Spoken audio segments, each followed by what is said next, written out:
বান্দরবনের থানচিতে বাংলা ও ইংরেজি ভাষায় আন্তঃস্কুল প্রতিযোগিতা হয়েছে।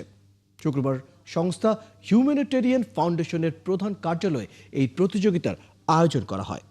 জাতীয় পতাকা উত্তোলন, জাতীয় সঙ্গীত পরিবেশন ও পায়রা উড়িয়ে প্রতিযোগিতার উদ্বোধন করেন বান্দরবন জেলা প্রাথমিক শিক্ষা কর্মকর্তা পরিণয় চাকমা।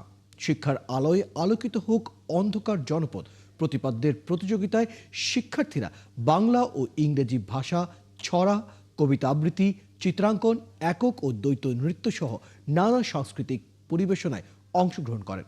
অনুষ্ঠানে রুমা, বান্দরবন সদর ও থানচি উপজেলার 34টি প্রাথমিক বিদ্যালয়ের শিক্ষার্থীরা প্রতিযোগিতায় অংশ নেন।